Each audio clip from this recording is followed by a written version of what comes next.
How's it going, guys? Welcome back to the Williams Builds channel. Once again, we're back with a new car and let's take a look. So here it is. This is my 2012 BMW Z4. It is accident damaged. As you can see, it's not too bad, but unfortunately there is a lot of other problems with the car which we'll have to fix as well. So let's take a look around it and we'll actually talk through some of the problems. The whole car in general is just matte white and it should be gloss. It needs a really good clean. It'll probably need a good polish up. Front bumper is damaged, but it looks as though it's been painted before. I think we should be able to fix that. We'll have a look at it though. If not, we'll have to replace it. Headlight broken. Front bonnet is dented. I think that might be able to repair that. It's not too bad. Front panel here is actually, it's got a little dent in it. We might be able to repair that. The door, I think the door is probably just easier to replace that. It's dragged right along the side of it. There is actually some really quite annoying dents right on the panel here, so that will probably be easier just replacing that. We'll see though. Back quarter panel, again there's light denting on that, some scratching. We'll see what we can do with that. I think that one should be able to replace. The boot lid doesn't look as though it shuts right. We'll have to look into that, which also means the roof won't open either. The back bumper has a big crack in it. That should be able to repair, but again we'll have a look at it. The wheels are absolutely shocking. They really need refurbed, so we'll get onto that as well. Other than that, it does start and run. The car does have quite high mileage. It's got 125,000 miles on it at the moment, so it's going to need a really good service if we're going to use it. But overall, the rest of the car does seem pretty tidy. Quite a few little jobs that need done, so let's get straight to it. So one of the other things I noticed with this car as well is that the front suspension is also advertised as damaged, so that wheel's sitting pretty straight and that wheel's actually pointing a bit to the left, so we're going to have to address that. It looks as though when it's been crashed that possibly it's hit the wheel, bent the suspension back, so we'll address that. The other thing as well is you can get two fingers in here. If we go around the other side, it actually sits ever so slightly lower at this side, so I think one of the springs might be slightly broken, but again we'll look at that when we get round to it. One of the first things I've got to do though, could be problematic and probably the most expensive thing, and we'll decide what we've got to do with the car after that, is have a look at the roof, because with the roof not working we need to establish what that's got to be, because that could be one of the most expensive things to do on the car before we fix it. So as I said before, one of the first things we've got to look at is the roof mechanism. Now, doing a bit of research actually ties in with the boot looking as though it's not shutting properly. There is a thing called soft close on these, and they are prone to breaking two little wires on the limit switches, which then prevents the boot from pulling shut completely, and it prevents the boot from working correctly because it's no latching the switches. So what we'll do first is we'll take off this panel and we'll have a look at the wires there, see if they're broken, repair them, and see if the roof then works.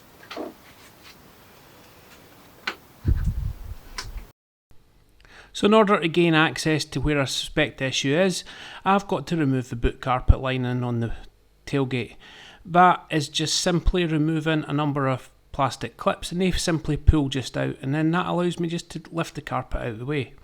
Once that's out of the way, I can then remove 5 simple bolts on the black panel you can see there, and then that is where I suspect the problem is, but in order to get access I've got to remove it to get to the wiring.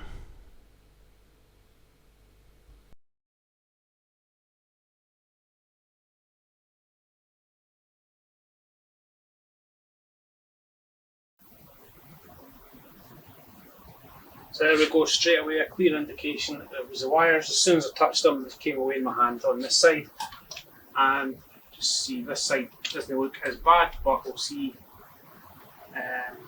We'll check it as well and see if it gets any better. We'll make 3 new wires. Just rejoin them with solder. Then tidy it all up after I've done that, just to make sure it's nice and neat and tidy. We'll see if that starts making the mechanism work again.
So there we go, that wasn't actually doing that before.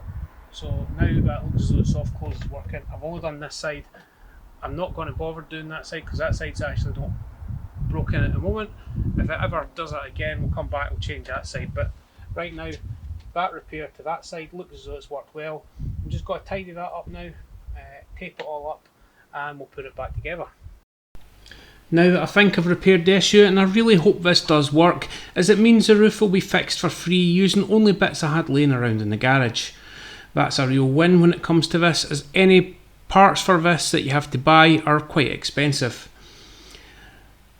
I can tidy the wiring up with rattan and tape just to protect it a bit, and bolt the locking mechanism back to the boot lid, and then I can hopefully test it straight away before I put the carpet back on.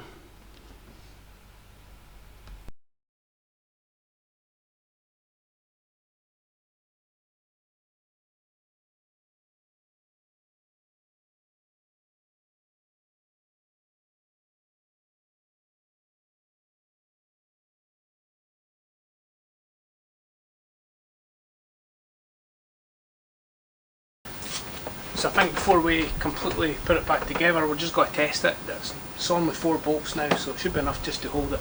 So we'll see if the boot comes down, see if it soft closes, and we'll try the roof.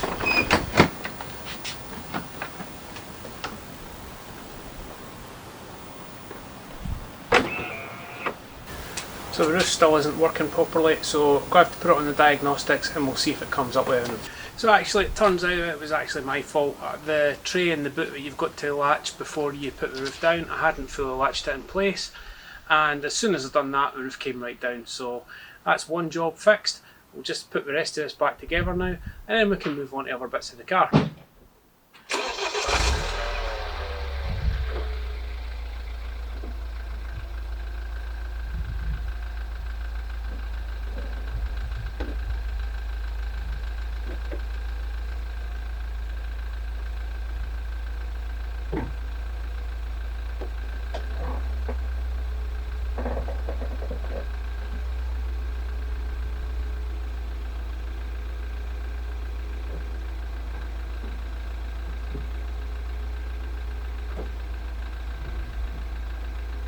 So I think that's turned out to be a great result there.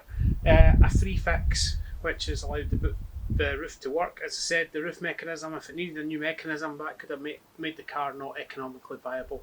At the end of the day, I've paid £2,200 for this car, and I want to fix it as cheap as possible, just to have a fun summer runabout. Now, fixing the roof, I think if we did do much more than that, I wouldn't have been interested in this car. But thankfully, it's been a nice cheap fix. The roof works perfectly. So next, it's on to the bodywork and the mechanical. And I think the best thing to do first is give the car a good clean, and we'll rejoin the video once the car's had a good wash. Before I go much further, I've decided to give the rear quarter a quick machine polish to remove the black scuffs. These are probably tyre marks where a car's ran along the side of it, and that'll let me see just how much damage is left on the rear quarter, and then I can decide how I'm going to fix it going forward.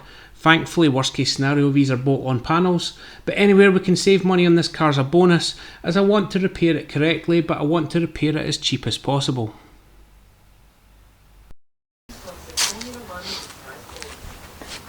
So that's pretty much all came off. There's tiny little scuff in the paint there, and there's a tiny little dent right there.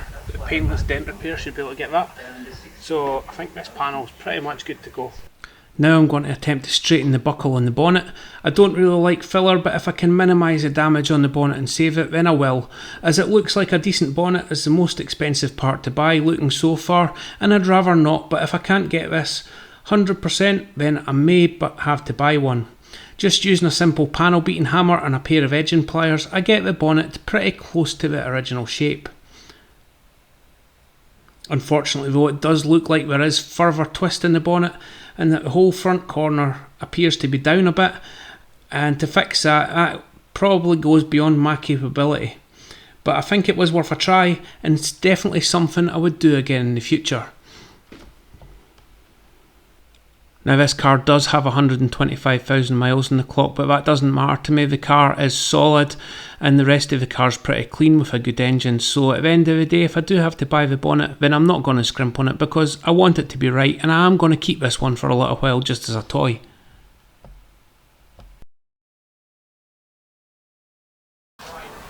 So that's the dent mainly out.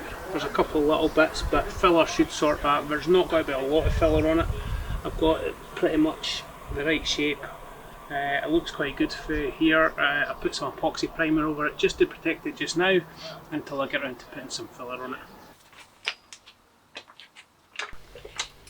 Next I'm on to the mechanical work, and I start with the front left suspension. Now I am going back and forward a bit in a few areas here, but it is all part of assessing a list of any potential parts required that I will go over at the end of this video. It was advertised as having suspension damage, and the arch gaps suggest that the damage is on the front passenger side, and that's where it's been hit. The car has aluminium suspension arms, which are strong if the forces are in the direction that they were designed, but are easy bent out of shape if in a collision. Thankfully though, this usually means any light damage is limited and doesn't necessarily mean the subframe's damage, but that will get confirmed during future wheel alignment. I jacked the car up for this part as I'm just doing the one corner, and I've placed it on an axle stand under the car for safety, but I will put it on quick jacks to do the springs later on. First thing to remove the brake calipers, and that's just 2 bolts, and then I can hang it using cable ties to avoid stretching the brake hose. I then remove all the bolts holding the front strut and axle in, and as the car is rear wheel drive I don't have any drive shafts to remove. Then I can get on with removing all the front arms, and these are all just 18 and 19mm bolts, and they're pretty easy to remove. So there we go, there's a difference in the front suspension arms. I have got new second-hand ones here. But the big one appears to be okay, but we're going to change it for the new one anyway because don't want to take any chances. But if you look at that one, you can see how much that one is bent. So we're changing that one. So yeah, that's just, you can just see just how much that is bent there. It really is bent in. So that'll explain why it's not just the tie rod being bent, but also one of the bottom arms. I have bought second-hand ones. I got a full front corner just in case there was damage, so I'll put these in for now. If they're not any good, I will change them for new ones later, but having the whole front corner actually made it easier just finding parts. So let's fit them. Now I can start to put all the lower suspension arms back in, and also put in a brand new tie rod, which was just £30.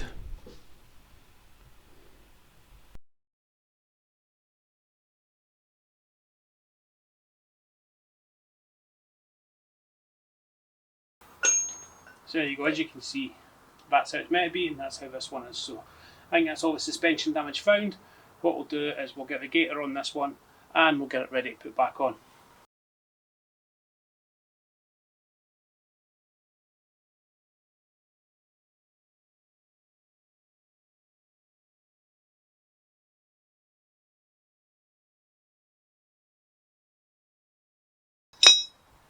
Now that's on, we'll move on to changing the front spring, and then we'll do the other side.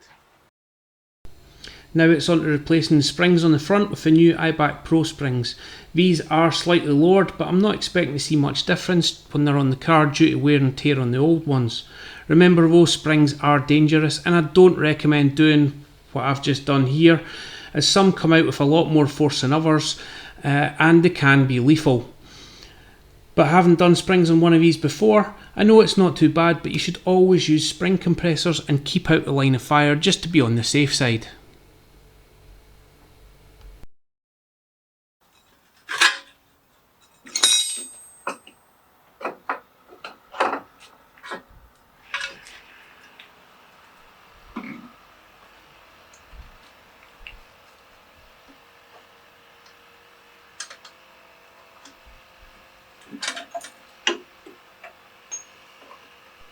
And now that I've got the front strut back in, I start to put everything else back together.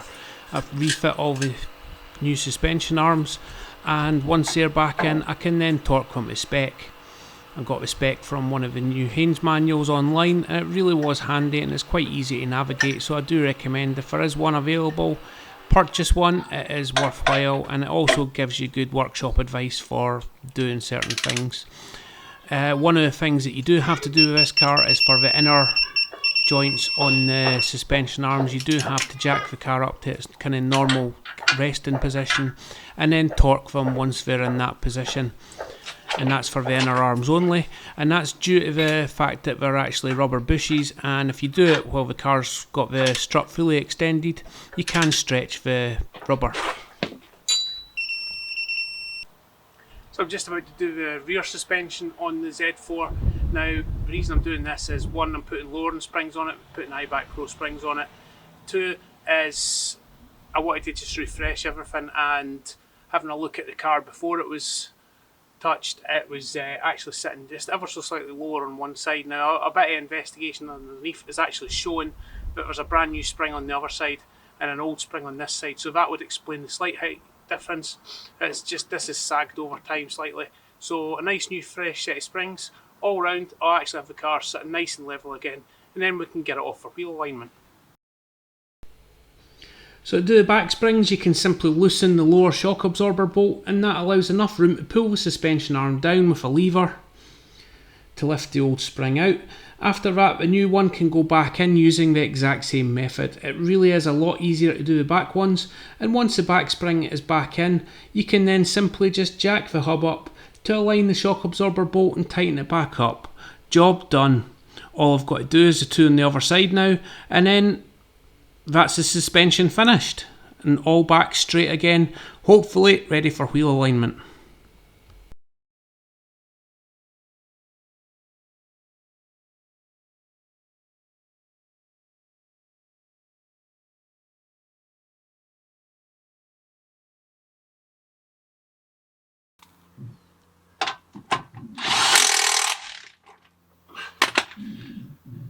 That's the back suspension now done already. That was really easy to do the back.